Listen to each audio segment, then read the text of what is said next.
You're watching The Big Story here on One News. The Marcos administration is gunning for a stronger Philippine economy in 2024, which we will be welcoming in just a few days. British businesses here in the country have meanwhile laid out their wish list for doing business in the country. Here to break those down for us, we have with us on the program Christopher Nelson, Executive Director and the Trustee at the British Chamber of Commerce of the Philippines. Welcome to The Big Story, Chris. Thank you very much. Thank you for the invite. Nice All to right, be here. lots of things to be looking at. Okay, let's kick off with the tariff extension situation. Okay, so this is actually a tariff, not tariff extension.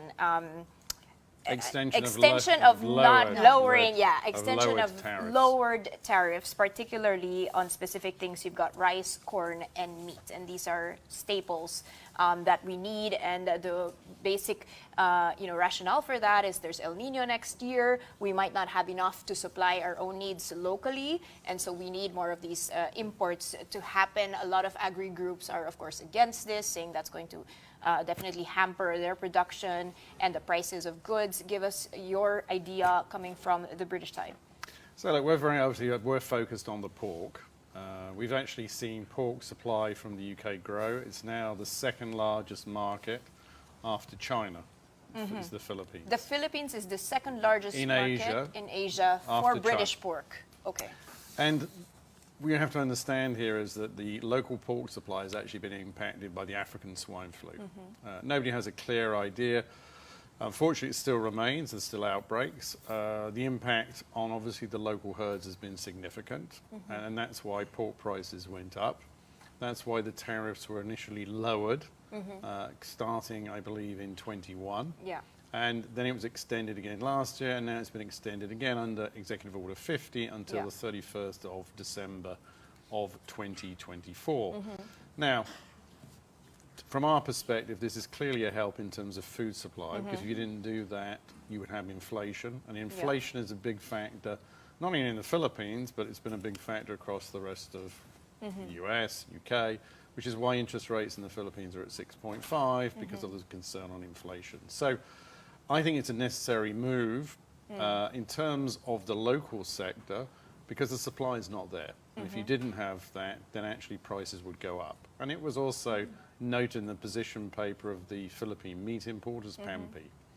So we're strong believers in that. And I think also coming on to that, though, we're also strong supporters of the Anti-Agricultural Smuggling Act to help support the local, because obviously smuggling will only actually distort the market, and that's a benefit, and we want to see resilience there. So I think this is actually a good for the country, and it will help on supply and inflation. But just to know, this is an extension of something that's been going on for so many years that is supposed to have been a band-aid solution that seems to now be a long-standing lower tariff. Why is there no other way, like a trade agreement instead, that will keep these types of tariffs? Well, that's a good question. There are less, shaky for everyone. Well, obviously every year we have to have the discussions. So first of all, if you look at trade agreements, they're obviously, so if you look at the UK, for example, we rolled out this year a new trading relationship with the Philippines. It's called the Developing Countries Trading Scheme, DCTS. Because I'm sure you're aware we voted to leave the European Union in 2016, known as Brexit. Since then, we rolled on actually the current trading arrangement with Europe, which is called GSP+. So now we have DCTS, which actually has reduced a number of tariffs or duties for goods from the Philippines to the UK. So we're hoping that's going to improve things, and also reducing administration. So coming back to your point, yes, we'd like to see actually tariffs even maybe go lower, or how we can develop. Because what we've tried to look at is build long-term relations. So for example, we took the two of the largest meat importers, that's Atkins and Ramcar. They went to the Great Yorkshire Show, which is one of the largest meat shows in the UK. And what we're looking here is to develop long-term relations. Yes, there's not a short term, it's now becoming obviously over a long period because of African swine flu. And by the way, there's a shortage of pork worldwide. Right.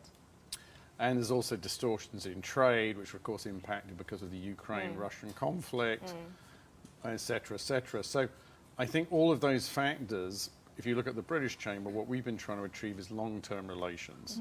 And to actually establish that, And obviously the benefit we see of British pork is it's very traceable, high quality, and it's a good opportunity for both sides.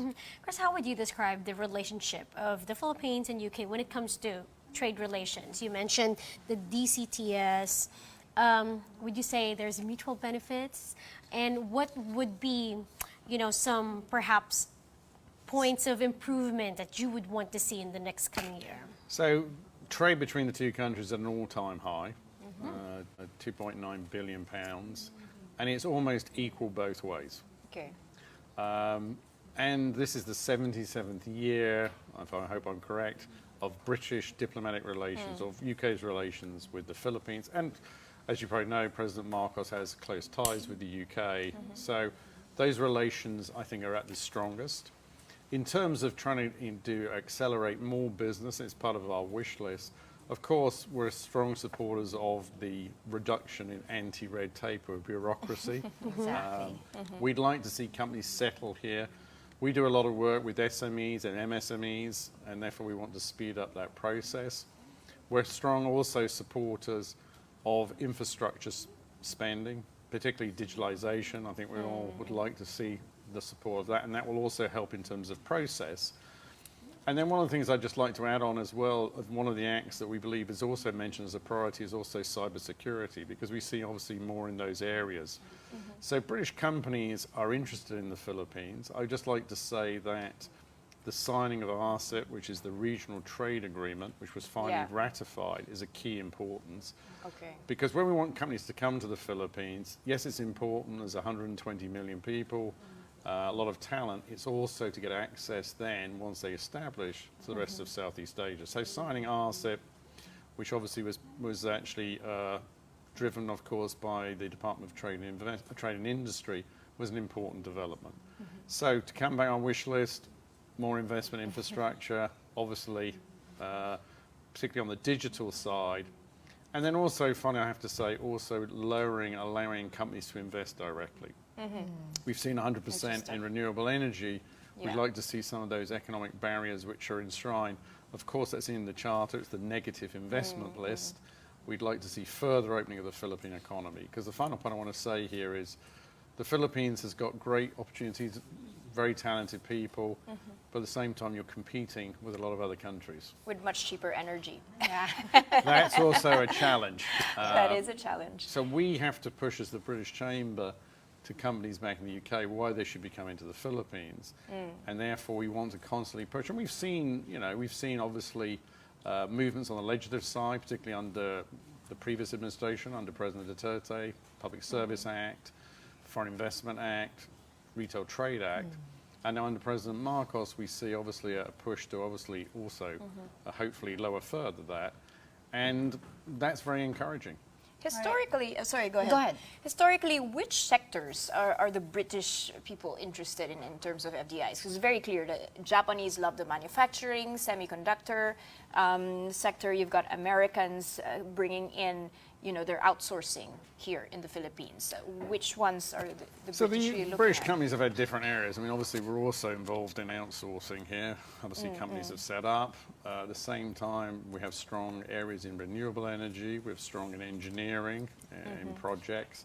We're also actually very keen. Companies have always expressed a strong interest in food and drink. Okay. Because the Generally. Philippines is 120 people. You're actually a very young demographics. And that's very attractive to companies. And also the other side I'd say is probably on training, because the UK has very high training. You would like to see how it could expand in that area. All right, you mentioned earlier ease of doing business. I would like to elaborate on that. Could you Sure. tell us specific red tape issues that the business currently face? I think there Or are improvements, if you've seen. Well, okay. So here what I'd say. I think first of all, have I seen improvement? I've lived in this country for 20 years, and I would say my number one improvement, as an example, is my driving license, which is now 10 years. Yes. Okay. And it's so much easier to Is that red get tape and or extension? No, because it's also now you can get it in a local office, Right. and Oh, it's the done mall. in At less the than mall. an Yeah, hour. yeah. So all Okay. credit. Satellite That's offices, my yeah. personal experience, and I think Okay. that is actually a big improvement Okay. compared to it used to be 3 years, etc., etc. Look, companies. I think the first thing you've got to look also your multi-agencies involvement. You also have the fact that here you have a national government, but you also have a lot of LGUs. Correct. So you have LGU requirements as well as national requirements. What companies want to do is to actually have that speed. So I think some of the things that are being done now, like ease of paying online, Oh, that's right. and also the process in general. So it's really setting up businesses and trying to shorten. I think when you have multiple agencies involved, right? I mean, clearancing of goods, etc., where you have multiple agencies involved, even getting samples through sometimes can be a challenge. So we embrace this. One of our people attended actually with now I think it's Secretary Perez, who's now heading up the anti-red tape. So we are endorsed of that. I think the way it moves forward is if you can really focus on certain key areas and move that forward. As I said, my one example is the driving license, because I think that's handled by one agency. The LTO. LTO. And it worked, so congrats.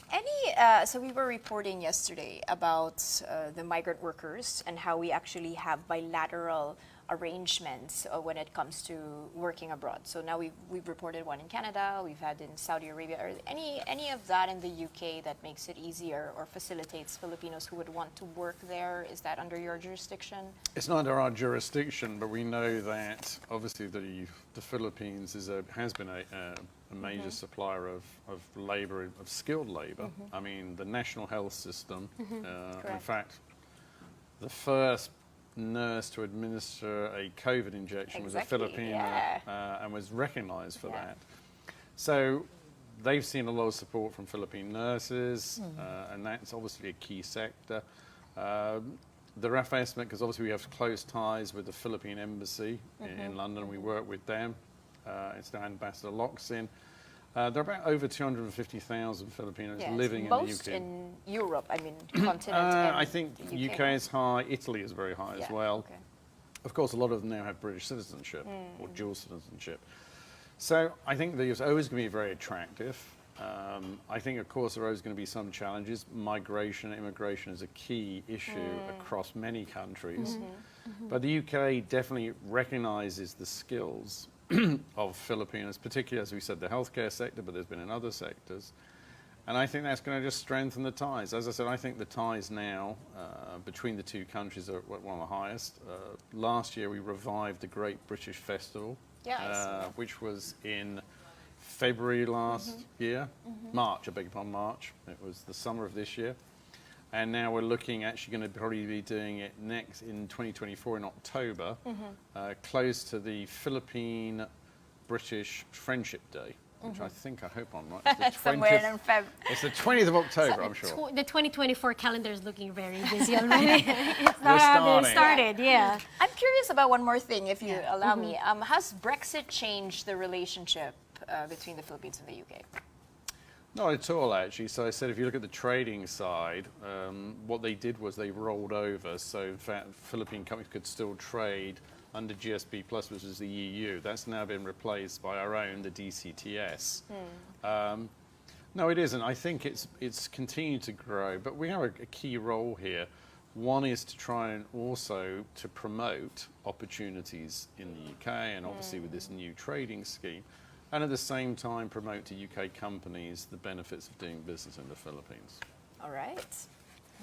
Well, a lot of things to be looking forward to, and please do invite us to your next. Is there going to be another food festival Yes. situation, or is that a yearly event? Or? That's part of the Great British Festival, so put it down in October 2024. Oh, October? No. We're marking Don't it worry, on our it'll calendars. be there. It's It'll be 10 there. months from now. We'll invite you. All right. All right. Thank you so much for those updates on the British-Philippine relations. That was, of course, Christopher Nelson, Executive Director and Trustee over at the British Chamber of Commerce of the Philippines. Thank you, Chris.